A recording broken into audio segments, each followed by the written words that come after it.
Hello students, good morning. आज हम science का तीसरा चैप्टर पढ़ेंगे जिसका नाम है संश्लेषित रेशे और प्लास्टिक। संश्लेषित रेशे। अब हम जानेंगे कि रेशा किस प्रकार से तैयार होता है। रेशा मीन्स धागा, है ना। अब जो कपास होती है, कपास से क्या तैयार किया जाता है? धागा तैयार किया जाता है। फिर धागों से कपड़ा तैयार किया जाता है। तो जो कपड़ा तैयार होता है वह दो तरीके से होता है। एक तो प्राकृतिक रेशों से रेडी होता है और एक संश्लेषित रेशों से तैयार होता है। तो देखिए, हम जो कपड़े पहनते हैं वह किससे बने होते हैं?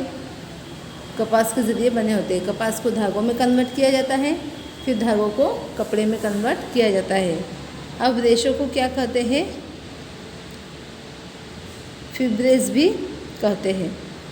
और कपड़े को हम क्या कहते हैं? फैब्रिक। आगे देखो, पोशाक जिन्हें हम पहनते हैं दैट मीन्स कपड़े। कपड़े जिन्हें हम पहनते हैं वह कैसे तैयार होते हैं? आपको पता है कि कपड़े कैसे निर्मित किए जाते हैं? कपड़े या तो प्राकृतिक या फिर कृत्रिम स्रोतों से जो रेशे प्राप्त होते हैं उनसे बनाए जाते हैं। क्या आप कुछ प्राकृतिक रेशों के नाम बता सकते हो? रेशों का उपयोग विविध प्रकार की अनेक घरेलू वस्तुओं के निर्माण हेतु भी किया जाता है। भाई, रेशों से कई प्रकार की वस्तुएं बनती है जो घर में उपयोग में लाई जाती है। जैसे कपड़ा हो गया, उसके बाद रस्सी जो बनती है वह भी रेशों से मिलकर बनती है। सामान्य वस्तुओं की सूची आपको बनानी है। कैसे सूची बनाओगे? रेशों से तैयार होने वाले वस्तुओं की सूची आपको तैयार करनी है। उन्हें प्राकृतिक और कृत्रिम रेशों से निर्मित वस्तुओं में विभाजित करने का प्रयास कीजिए। अब ऐसी चीज़ें की लिस्ट बनाइए जो घरेलू उपयोग में लाई जाती है और रेशों से तैयार की जाती है। अब इनमें भी प्राकृतिक रेशों से कौन सी वस्तु बनाई गई है और कृत्रिम रेशों से कौन सी वस्तु बनाई गई है, इसकी सूची आपको बनानी है। देखिए, यहाँ आपको सूची दी गई है, इसके ज़रिए आप बना सकते हो। ठीक है। आपने बहुत सी वस्तुएं देखी है। बहुत सी वस्तुओं को कृत्रिम चिन्हित क्यों किया? आपने अपनी पिछली कक्षा में पढ़ा है कि प्राकृतिक रेशे जैसे कपास, ऊन, रेशम आदि पौधों अथवा जंतुओं से प्राप्त होते हैं। प्राकृतिक रेशे किसे कहेंगे हम? कि ऐसे रेशे जो हम पौधों और जंतुओं से प्राप्त करते हैं उसे हम प्राकृतिक रेशे कहते हैं। दूसरी ओर संश्लेषित रेशे किसे कहा जाएगा? कि ऐसे रेशे जिन्हें मनुष्य के द्वारा बनाया जाता है उसे संश्लेषित रेशे कहते हैं। अब यह संश्लेषित इसलिए कहा जाता है क्योंकि यह मनुष्य के द्वारा बनाए गए रेशे होते हैं। देखिए, संश्लेषित रेशे क्या होते हैं? धागे से जुड़े मनकों के हाथ में पाई जाने वाली एक रूप बनावट को स्मरण करने का प्रयास कीजिए। भाई, जो धागा होता है वो क्या होता है कि अलग अलग मनके जो होते हैं एक दूसरे के अंदर हार की तरह मिले होते हैं, है ना। यहाँ आपको चित्र दिखाई देगा। देखिए,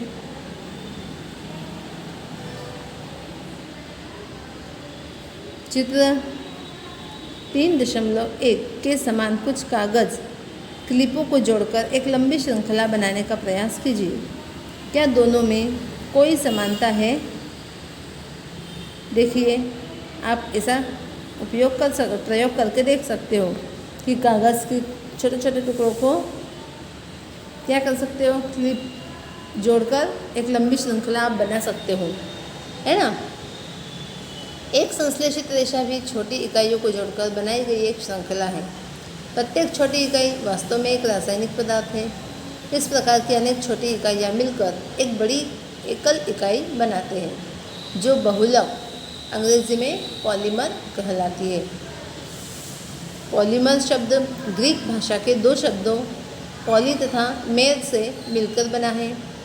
पॉली का अर्थ अनेक तथा मर का अर्थ भाग या इकाई है। अतः एक पॉलीमर या बहुलक बहुत सी इकाइयों के दोहराने से बनता है। मतलब बहुत सारी छोटी छोटी इकाइयों को दोहराने पर मीन्स जोड़ने पर जो एक इकाई तैयार होती है उसे क्या कहा जाता है? पॉलीमर या बहुलक कहते हैं। देखिए, बहुलक प्रकृति में भी पाए जाते हैं। जैसे कपास एक बहुलक है। जो क्या होता है? आपने कपास का पौधा देखा होगा, उसको छोटे छोटे गुच्छे के रूप में कपास के आपने रेशे देखे होंगे। तो कपास एक बहुलक है जो सेलुलोज कहलाता है। सेलुलोज बड़ी संख्या में ग्लूकोज इकाइयों द्वारा निर्मित होता है। अभी हम देखेंगे संश्लेषित रेशों के प्रकार। संश्लेषित रेशा किसे कहेंगे? ऐसे रेशे जिन्हें मनुष्य द्वारा निर्मित किया जाता है उसे संश्लेषित रेशे कहा जाता है। अब संश्लेषित रेशे में पहला है रेयॉन। आपने कक्षा 7 में पढ़ा है कि रेशम कीट से प्राप्त किया जाता है ना? मतलब रेशम हम किसके ज़रिए प्राप्त करते हैं? रेशम के कीड़े जो होते हैं उससे प्राप्त करते हैं। इसकी खोज चीन में हुई थी और इसे बहुत लंबे समय तक कड़ी सुरक्षा में गोपनीय रखा गया, मतलब छिपाया गया। रेशे से प्राप्त कपड़ा बहुत ही महंगा होता है, लेकिन इसकी सुंदर बनावट ने प्रत्येक व्यक्ति को मोह लिया। रेशम को कृत्रिम रूप से बनाने के प्रयास किए गए। अब भाई जो ओरिजिनल रेशम है वह कीड़ों से प्राप्त किया जाता है, लेकिन मनुष्य क्या है? एक समझदार व्यक्ति है, मतलब जिसमें सोचने और समझने की क्षमता है। तो उसने क्या किया कि उसी की तरह कृत्रिम रेशा तैयार किया, जिसका नाम क्या है? रेयॉन। आगे देखिए, रेशम को कृत्रिम रूप से बनाने के प्रयास किए गए। 19वीं शताब्दी के अंतिम छोर पर वैज्ञानिकों को रेशम समान गुणों वाले रेशे प्राप्त करने में सफलता मिली। इस प्रकार का रेशा काष्ठ लुगदी से के रासायनिक उपचार से प्राप्त किया गया। अब काष्ठ मीन्स लकड़ी और कागज़ की जो लुगदी होती है उसकी जो रासायनिक प्रक्रिया है, इसके ज़रिए क्या प्राप्त होता है? रेयॉन रेशा प्राप्त होता है, जो कि कृत्रिम रेशा कहलाते हैं। यद्यपि रेयॉन प्राकृतिक स्रोत काष्ठ लुगदी से प्राप्त किया जाता है, यह एक मानव निर्मित रेशा है। यह रेशम से क्या होता है? सस्ता होता है। भाई रेशम की कीड़े बहुत ज़्यादा मात्रा में अगर नहीं होंगे तो रेशम बहुत ज़्यादा में प्राप्त होगा क्या? नहीं, इसलिए रेशम महंगा होता है।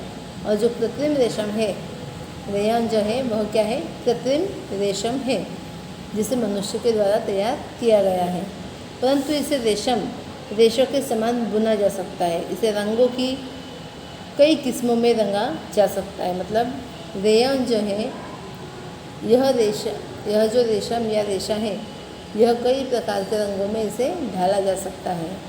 इसकी तरह रेशम की तरह रेयॉन को कपास के साथ मिलाकर बिस्तर की चादरें बनाते हैं, अथवा ऊन के साथ मिलाकर कालीन या गलीचा भी इसके ज़रिए बनाया जाता है।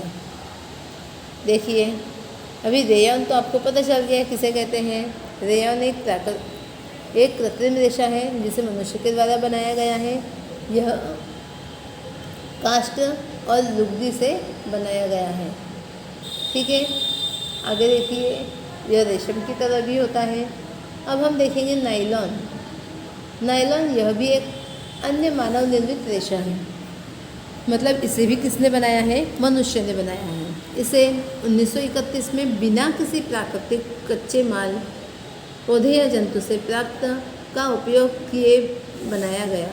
इसका निर्माण कोयले, जल और वायु से किया गया। यह प्रथम पूर्ण रूप से संश्लेषित रेशा था। मतलब न तो इसमें पौधों का इस्तेमाल है, न तो इसमें जंतुओं का उपयोग है, या फिर पौधों या जंतुओं से प्राप्त होने वाली वस्तु से इसका इसको तैयार नहीं किया जाता है, बल्कि इसका निर्माण कोयले, जल और वायु से किया गया है। और यह सबसे पहला पूर्ण रूप से संश्लेषित रेशा था। नायलॉन रेशा प्रबल, प्रत्यास्थ और हल्का था। यह चमकीला और धुलने में सुगम था, अतः यह कपड़ों के निर्माण हेतु बहुत प्रचलित हुआ। नायलॉन रेशा कैसा होता है, जिसे आसानी से धोया जा सकता है ना। प्रत्यास्थ होता है, मतलब आर पार इसको देखा जा सकता है। प्रबल मीन्स जल्दी फटता नहीं है। क्या नायलॉन रेशा वास्तव में इतना प्रबल है कि हम इससे नायलॉन पैराशूट और चट्टानों पर चढ़ने की हेतु रस्से बना सकते हैं? जी हाँ, देखिए, हम नायलॉन से निर्मित कई वस्तुओं को उपयोग में लाते हैं, जैसे कि जुराबे, रस्से, तंबू, दांत साफ करने का ब्रश, कारों की सीट के पट्टे, स्लीपिंग बैग, पर्दे, इन सब में नायलॉन का उपयोग किया जाता है। नायलॉन का उपयोग पैराशूट के निर्माण में भी किया जाता है। देखिए, आपको दिया गया है कि किस किस में नायलॉन का यूज़ होता है ना। यह चित्र में आप देख सकते हो, सॉक्स बनाने में, रस्सी बनाने में, पर्दा बनाने में, फिर है टूथब्रश के जो बाल होते हैं उसे बनाने में, इस तरीके से। और चट्टानों पर चढ़ने के लिए जो तस्से होते हैं, मोटे होते हैं, है ना, तो इनका निर्माण भी नायलॉन के तार से किया जाता है। अब नायलॉन का तार जो है वह इस्पात के तार से भी अधिक क्या होता है, प्रबल होता है। यह आपको दिखाई दे रहा है चित्र में। पैराशूट पर जो रस्सियाँ लगी हुई है वह कैसी है, नायलॉन की बनी हुई है। यहाँ पर्वत पर चढ़ने के लिए जो व्यक्ति है वह जिस रस्सी का उपयोग कर रहा है, यह भी किसकी है, नायलॉन से बनी है। इस प्रकार नायलॉन रेशा एक प्रबल रेशा है और यह कृत्रिम रेशा है, जिसे किसने बनाया है, मनुष्य ने बनाया है। आगे देखिए,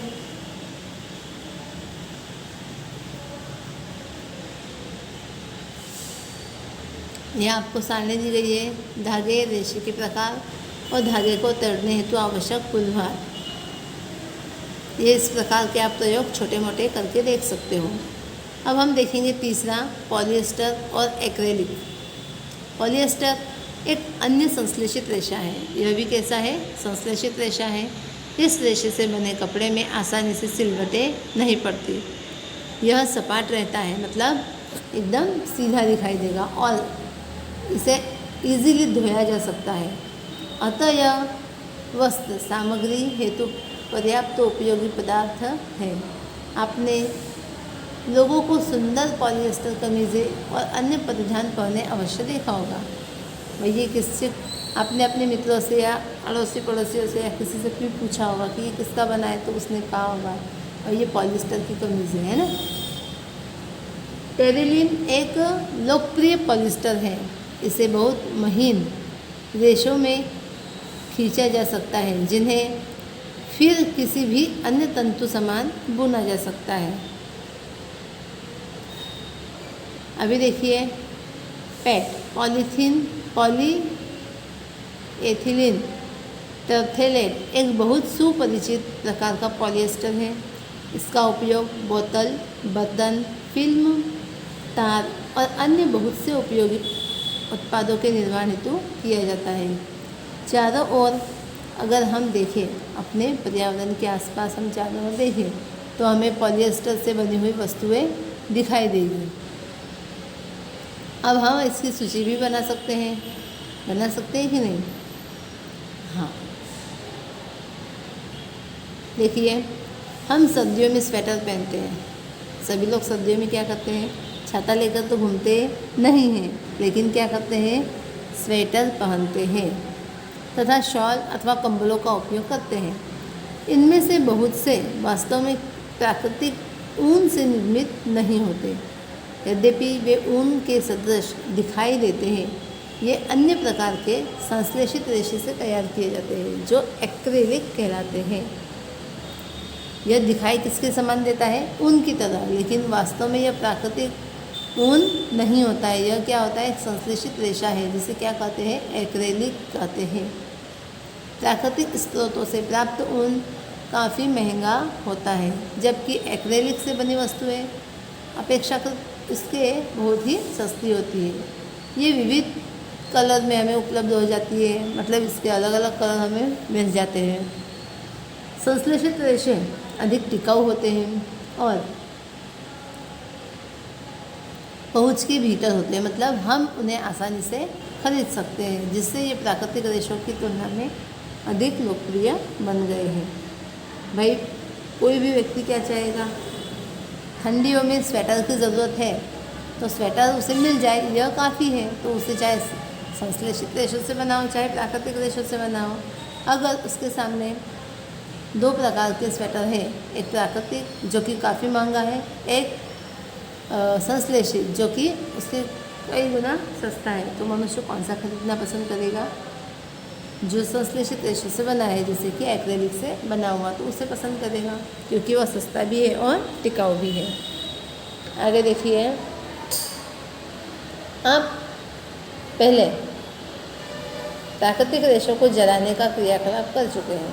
क्या आपने देखा होगा कुछ क्रियाकलाप छोटे मोटे दिए गए हैं, तो आप इस प्रकार के क्रियाकलाप घर पे करके देख सकते हो। यदि आप संश्लेषित रेशों को जलाने का प्रयास करोगे तो आप पाओगे कि इनका व्यवहार प्राकृतिक रेशों से कैसा होगा? अलग होगा।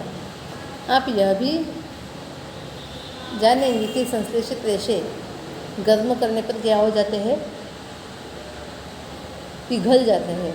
यह वास्तव में संश्लेषित रेशों का एक हानिकारक गुण है। भाई देखिए, कई बार क्या होता है, सभी प्रकार की वस्तुएं हमारे लिए लाभदायक नहीं होती। जैसे संश्लेषित रेशों से बने कपड़े, स्वेटर हो गया, कपड़ा हो गया, तो यह हमारे लिए उपयोगी है, लेकिन जब इसको जलाया जाए तो यह पिघल जाता है, तो यह हमारे लिए क्या है? हानिकारक है। यदि वस्तुओं में आग लग जाती है तो यह बहुत आपदाजनक हो सकता है। कपड़ा पिघल जाता है और पहनने वाले व्यक्ति के शरीर से क्या हो जाता है? चिपक जाता है। अतः हमें प्रयोगशाला या फिर रसोई घर में कार्य करते समय संश्लेषित वस्त्र पहनने नहीं चाहिए। देखिए, सभी संश्लेषित रेशे पेट्रोलियम मूल के कच्चे माल जो पेट्रो रसायन कहलाते हैं से विविध प्रक्रमों द्वारा तैयार किए जाते हैं। आगे देखोगे संश्लेषित रेशों के गुण धर्म। मीन्स संश्लेषित रेशों में कौन कौन से गुण होते हैं। आप कल्पना कीजिए कि आज वर्षा का दिन है, मीन्स बारिश है। आप किस प्रकार का छाता प्रयोग में लाएंगे और क्यों लाओगे? भाई संश्लेषित रेशे अद्वितीय गुणधर्म वाले होते हैं, जो इन्हें परिधान सामग्री हेतु लोकप्रिय बनाते हैं। ये शीघ्र सूखते हैं, अधिक चलाऊ होते हैं, कम महंगे होते हैं, आसानी से उपलब्ध हो जाते हैं। इन्हें आसानी से कहीं पर भी रखा जा सकता है ना। वज़न में हल्के होते हैं। निम्नलिखित क्रियाकलाप संपादित कीजिए और स्वयं सीखिए। अब यहाँ देखिए, एक आकार के दो कपड़े के टुकड़े लीजिए। यहाँ पर आपको क्रियाकलाप दिया है, आप पढ़कर इस प्रकार से कर सकते हो। क्या संश्लेषित रेशे प्राकृतिक रेशों की तुलना में कम सोखते हैं? क्या वे सूखने में कम समय लेते हैं? हाँ भाई, प्राकृतिक रेशों की तुलना में संश्लेषित रेशा जो है या संश्लेषित रेशों से बना जो कपड़ा है वो क्या होगा? तुरंत सूख जाएगा। फिर आप अपने माता पिता से भी इसके बारे में जानकारी हासिल कर सकते हो। अपने माता पिता से इन कपड़ों के प्राकृतिक रेशों की तुलना में चिर स्थायित्व, टिकाऊपन मतलब लंबे समय तक बनी रहती है, मूल्य और रख रखाव के विषय में जानकारी प्राप्त कर सकते हैं। तो अभी तक हमने क्या देखा कि रेशों के बारे में जाना कि प्राकृतिक रेशा किसे कहते हैं और संश्लेषित रेशा किसे कहते हैं, है ना। संश्लेषित रेशों के कौन कौन से प्रकार हैं, संश्लेषित रेशे के कौन से गुणधर्म हैं, ये हमने जान लिया। अभी आप देखोगे कि घर में ऐसी कई वस्तुएं हैं जो प्लास्टिक की बनी होती है, जिनका हम अधिक मात्रा में उपयोग करते हैं, जैसे बच्चों के खिलौने, बैठने की कुर्सी, टेबल, बकेट, मग, आजकल तो प्लेट, बाउल, ये सभी चीज़ें भी प्लास्टिक की यूज़ करने लगे हैं। देखिए, ऐसी बहुत सी वस्तुएं हैं जिनका हम घर में अधिकतर उपयोग करते हैं और वह किसकी बनी होती है? प्लास्टिक की बनी होती है। आगे देखो, संश्लेषित रेशे की तरह प्लास्टिक भी क्या है? बहुलक है। सभी प्लास्टिकों में इकाइयों की व्यवस्था एक ही प्रकार की नहीं होती। कुछ में यह रेखीय होती है तो अन्य में यह तिर्यकबद्ध मतलब क्रॉसबद्ध होती है। प्लास्टिक की वस्तुएं सभी संभव आकारों और साइज़ों में उपलब्ध होती है। मतलब छोटी से लेकर बड़ी वस्तुएं हमें प्लास्टिक की उपलब्ध हो जाती है। मतलब इसका सभी आकार में ढल सकती है। जैसा चित्र में दिखाया गया है। क्या आपको आश्चर्य नहीं होता कि यह कैसे संभव है? तथ्य यह है कि प्लास्टिक आसानी से सांचे में ढाला जा सकता है, अर्थात इसे कोई भी आकार दिया जा सकता है। प्लास्टिक का पुनः चक्रण हो सकता है। पुनः चक्रण मीन्स उसको रिसाइकल करके उसको फिर से क्या किया जा सकता है? नए रूपांतर में ढाला जा सकता है। हम लोग क्या करते हैं? प्लास्टिक की जो पुरानी वस्तुएं होती है उसे भंगार या कबाड़ी वाले को बेच देते हैं। तो वो लोग क्या करते हैं? पूरा प्लास्टिक जाकर एक जगह इकट्ठा होता है, फिर उसको रिसाइकल करके उससे और दूसरी वस्तु तैयार की जाती है। आगे देखो, इसे फिर से प्राप्त किया जा सकता है।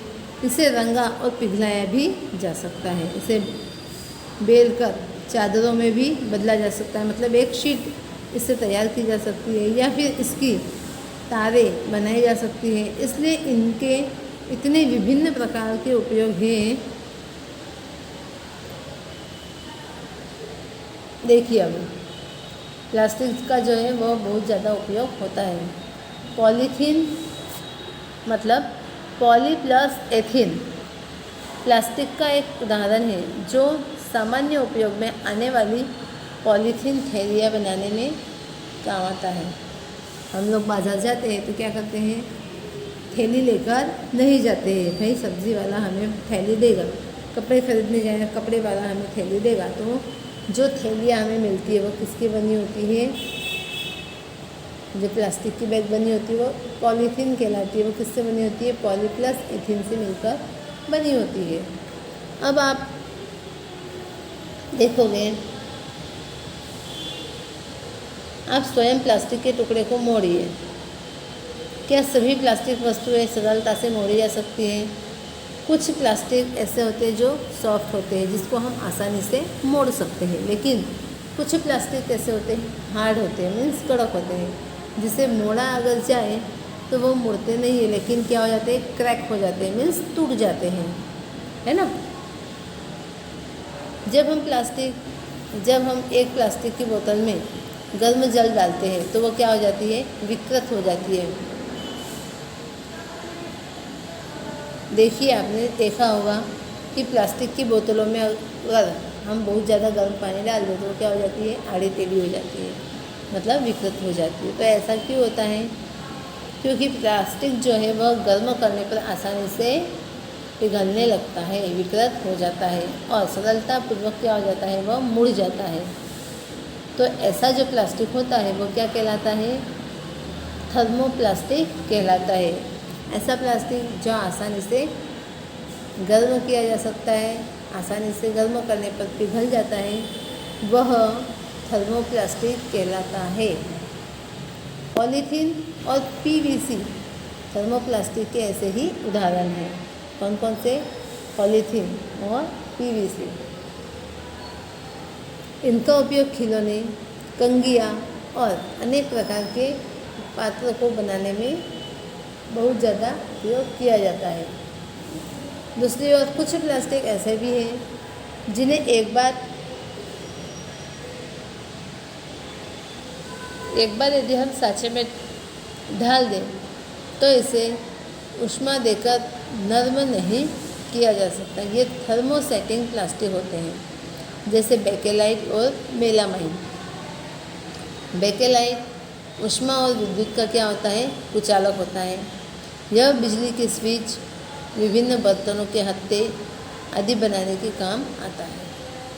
भाई जो चाय का बर्तन आपने देखा होगा, कुकर देखा होगा, उनके जो हैंडल होते हैं वो किसके बने होते हैं, थर्मोसेटिंग प्लास्टिक के बने होते हैं। जो बोर्ड के स्विच होते हैं, है ना, तो वो भी थर्मोसेटिंग प्लास्टिक के बने होते हैं, जिन्हें एक बार यदि बनाया जाए तो वो दूसरी बार आसानी से पिघलते नहीं हैं।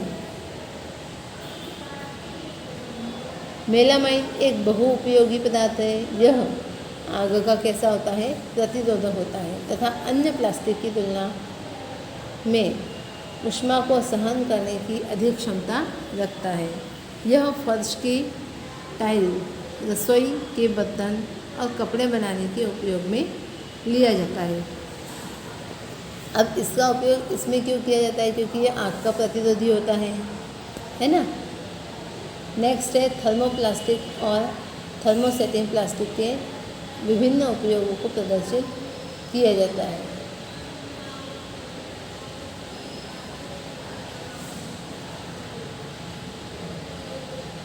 देखिए यहाँ विकल्प पदार्थ प्लास्टिक। आज यदि हम कोई खाद्य सामग्री, जल, दूध, अचार, सूखे मेवे आदि के संचयन करने की सोचें तो हम क्या करते हैं, प्लास्टिक पात्र सबसे सुविधाजनक लगते हैं। क्यों? क्योंकि इसको आसानी से कहीं पर भी रखा जा सकता है, इसकी साइज़ छोटी बड़ी मिल जाती है, इसे आसानी से साफ़ किया जा सकता है ना। इसका कारण उनका हल्का वज़न होता है, कीमत भी कैसी होती है, कम होती है, और अच्छा सामर्थ्य और उपयोग में आसानी है। इस प्रकार के गुण प्लास्टिक वाली वस्तुओं में होते हैं। धातुओं की अपेक्षा हल्के होने के कारण प्लास्टिक का उपयोग कार, वायुयान और अंतरिक्ष यानों में भी होता है। उपयोग की यह सूची असीमित है। यदि हम चप्पल, फर्नीचर और सजावट की वस्तुओं आदि से गिनना प्रारंभ करें। आइए अब हम प्लास्टिक के अभिलाक्षणिक गुणों की विवेचना करें, मतलब जो प्लास्टिक की जो वस्तु है उसके कौन कौन से गुण हैं उसके बारे में जानें। देखिए, प्लास्टिक अनभिक्रियाशील है, मतलब क्रियाशील भी है।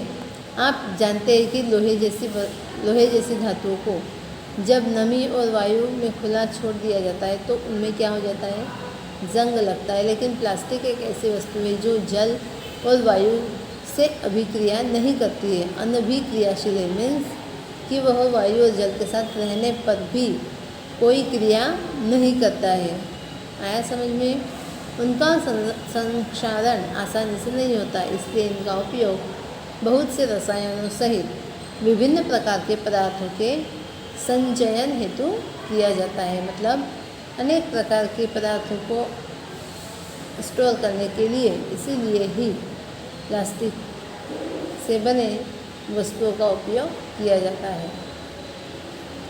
प्लास्टिक हल्का होता है, प्रबल होता है और चिरस्थायी होता है। मतलब वजन में कैसा होता है, यह बहुत हल्का होता है, इसे आसानी से उठा पटक कहीं पर भी आप कर सकते हो। प्रबल मीन्स अच्छी सामर्थ्यता रखता है। चिरस्थायी मीन्स लॉन्ग टाइम तक यह प्लास्टिक से बनी हुई चीज़ें चल जाती है ना। आगे देखेंगे, प्लास्टिक क्या है, कुचालक है। अब कुचालक और सुचालक मीन्स आपको पता होना चाहिए कि सुचालक किसे कहते हैं और कुचालक किसे कहते हैं। देखिए, आपने ऊपर सीखा कि प्लास्टिक ऊष्मा और विद्युत की क्या है, कुचालक है। अन्य धातु जैसे लोहा, चांदी, तांबा, एल्युमिनियम, ये सब क्या है, सुचालक है। विद्युत के क्या है, यह सुचालक है। और विद्युत धारा प्रवाहित करने के लिए जो तार यूज़ होते हैं वो किसके बने होते हैं, प्लास्टिक के बने होते हैं क्या? नहीं। क्यों? क्योंकि प्लास्टिक क्या है, कुचालक है। लेकिन किस धातु से बने हुए तार का उपयोग किया जाता है, तांबा, एल्युमिनियम, लोहा। तो ये क्या है, विद्युत के सुचालक है, इसलिए इनका उपयोग किया जाता है। तो प्लास्टिक क्या है, कुचालक है, इसलिए बिजली के तार प्लास्टिक से ढके रहते हैं। हाँ, ऊपर से जो कोटिंग होती है वो किसकी होती है, प्लास्टिक की। क्यों, क्योंकि यह कुचालक है। और खाना बनाने वाले पात्रों के जो हैंडल होते हैं वह भी किसके बने होते हैं, प्लास्टिक के बने होते हैं।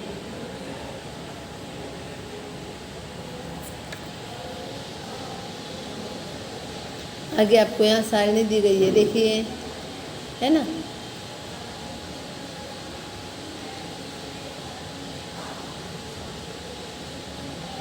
चलो आगे देखोगे, प्लास्टिक और पर्यावरण। प्लास्टिक और पर्यावरण का क्या संबंध है।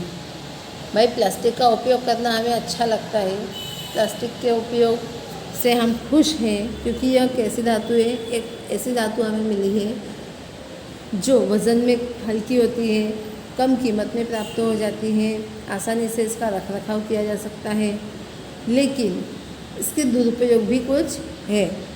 देखिए, जब हम मार्केट जाते हैं तो हमें प्लास्टिक अथवा पॉलीथीन थैली में लपेटी वस्तुएं मिलती है।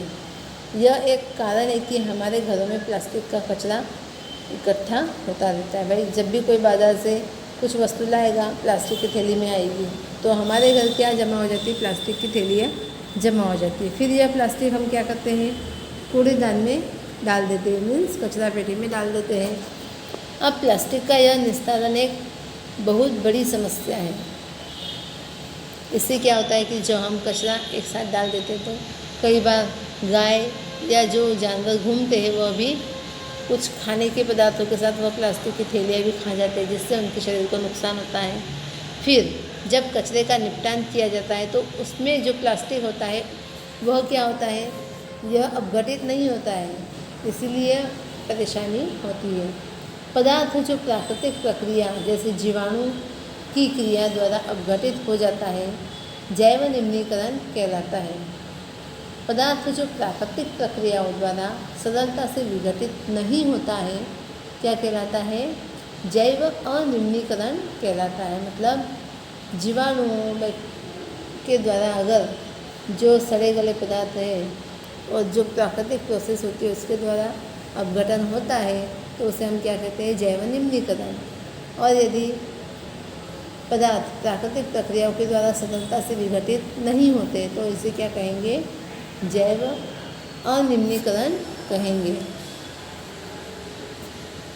यह देखिए, अपशिष्ट के प्रकार। भाई, हम जो कचरे में डालते हैं, है ना, और यह आगे दी गई है, अपरासित होने में लगने वाला समय और पदार्थ की प्रकृति कैसी है।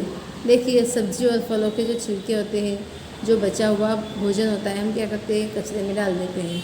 तो यह जो है वह वस्तु क्या हो जाती है, यह अपघटित हो जाती है ना, इसके द्वारा, जीवाणुओं के द्वारा। तो यह जैव निम्नीकरण प्रक्रिया कहलाएगी।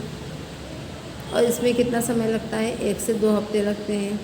कागज़ का जो है वह 10 से 30 दिन के अंदर यह अपरासित होती है, यह भी जैव निम्नीकरण प्रक्रिया है। फिर सूती कपड़ा, यह 2 से 15 माह इसको समय लगता है अपरासित होने में, यह प्रक्रिया भी जैव निम्नीकरण कहलाती है। लकड़ी जो है वह भी 10 से 15 वर्ष का समय लेती है अपरासित होने में। फिर ऊनी वस्त्र जो है लगभग 1 साल तक यह अपरासित नहीं होते हैं, इनमें बहुत ज़्यादा समय लगता है, इसलिए यह प्रक्रिया भी जैव निम्नीकरण कहलाती है। टीन, एल्यूमिनियम और अन्य धातुओं के जो डिब्बे होते हैं वह 100 से 500 वर्ष का समय लेते हैं। यह प्रक्रिया क्या है, जैव अनिम्नीकरणीय है। प्लास्टिक थैलियाँ कई वर्ष हो जाते हैं लेकिन इसका अपघटन नहीं होता है, तो यह प्रक्रिया क्या कहलाती है, जैव अनिम्नीकरणीय कहलाती है। इस प्रकार हमें क्या करना चाहिए, प्लास्टिक का उपयोग कम से कम करना चाहिए, और यदि किए भी तो उसका जो वेस्टेज है वह सही जगह पहुंचाना चाहिए। जैसे पॉलीथीन की थैलियाँ हो गई, फिर प्लास्टिक के जो भी टूटे फूटे खिलौने, जो भी वस्तुएं हैं, तो उसे भंगार में देना चाहिए, न कि हमें कचरे में डालना चाहिए। आगे देखिए, क्योंकि प्लास्टिक अपघटित होने में बहुत समय लेता है, कई वर्षों ले लेता है। यह पर्यावरण के लिए हानिकारक है। यह पर्यावरण दूषण का कारण बनता है, मतलब जिसके कारण पर्यावरण क्या हो रहा है, प्रदूषित होता है। इसके अलावा जब इस संश्लेषित पदार्थ को जलाया जाता है तो क्या होता है, यह पूरी तरीके से जलता नहीं, जलकर पिघल जाता है, पिघलकर भी एक पदार्थ प्राप्त होता है और काला धुआं अलग निकलता है, वो अलग से, है ना। तो देखिए, इस प्रक्रम में यह भारी मात्रा में विषैली धूम उत्सर्जित करके पर्यावरण को दूषित करता है। इस समस्या का समाधान हम कैसे कर सकते हैं भाई? यथासंभव प्लास्टिक का उपयोग से हमें क्या करना चाहिए, बचना चाहिए। कपास या जूट से बने थैले का प्रयोग करना चाहिए। मीन्स कि जब भी हम मार्केट जाएं तो हमें कपड़े से बनी थैली का उपयोग करना है, मतलब घर की ही थैली ले जानी है और उसी में ही वस्तुओं को लेना है। जहाँ तक संभव हो प्लास्टिक की थैली का उपयोग कम करना है। जैव निम्नीकरणीय और जैव अनिम्नीकरणीय अपशिष्ट को अलग या इकट्ठा करके और उनका अलग निस्तारण करना चाहिए। इसे अपने घरों पर व्यवहार में लाइए। अब ये जो प्रक्रिया है, इसको क्या करना चाहिए, प्रत्येक घरवासियों को उपयोग में लाना चाहिए। कुछ और तरीके भी सुझाइए जिनके द्वारा आप प्लास्टिक पदार्थों के उपयोग को कम करने में योगदान दे सकते हो। प्लास्टिक अपशिष्ट को पुनः चक्रित करना क्या होता है, बेहतर होगा। अधिकांशतः प्लास्टिक पुनः चक्रित किए जा सकते हैं। जिन वस्तुओं का पुनः चक्रण किया जा सकता है उनकी हमें लिस्ट बनाना चाहिए और पुनः चक्रण के समय कुछ रंग प्रदान करने वाले अभिकर्मक मिला दिए जाते हैं। इससे पुनः चक्रित सामग्री का उपयोग विशेष रूप से खाद्य पदार्थों के संचयन हेतु सीमित होता है। मतलब जो भी प्लास्टिक पुनः चक्रण द्वारा बनाया जाता है उसका उपयोग हमें खाद्य पदार्थों के उपयोग के लिए नहीं करना चाहिए या फिर बहुत ही कम करना चाहिए। एक उत्तरदायी नागरिक के रूप में 5R सिद्धांत को याद रखिए। कौन सा? 5R सिद्धांत। उपयोग कम करिए, रिड्यूस पुनः उपयोग करिए, रीयूज़ पुनः चक्रित करिए, रिसाइकल पुनः प्राप्त करिए, रिकवर और उपयोग न करना, रिफ्यूज़। इस प्रकार की आदतें विकसित करिए जो पर्यावरण को क्या करेगी, रिफ्यूज़ करेगी, मतलब पर्यावरण के लिए उपयोगी होगी। तो ये सिद्धांत अगर प्रत्येक मनुष्य अपनाएगा तो पर्यावरण को प्लास्टिक से होने वाली हानि से बचाया जा सकता है।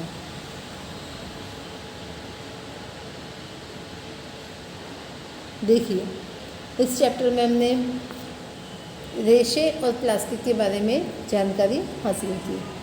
ठीक है, रेशा किसे कहते हैं, रेशे किस प्रकार तैयार किए जाते हैं, रेशों से क्या बनता है, इसका उपयोग कहाँ पर होता है, ये सब हमने जाना। साथ ही साथ प्लास्टिक कैसे तैयार होता है, प्लास्टिक से कौन कौन सी वस्तुएं बनती है, प्लास्टिक के प्रकार कौन कौन से हैं, किस प्रकार का प्लास्टिक कहाँ यूज़ होता है ना, प्लास्टिक का रीच पुनः चक्रण कैसे किया जाता है, प्लास्टिक का उपयोग कम से कम हमें कैसे करना है और पर्यावरण को बचाना है। ये सारी चीज़ें हमने इस चैप्टर के अंदर पढ़ी। तो आपको बच्चों ये वीडियो 2 से 3 बार सुननी है ताकि आप अच्छे से रेशे और प्लास्टिक के बारे में पूरी जानकारी हासिल करें। Thank you.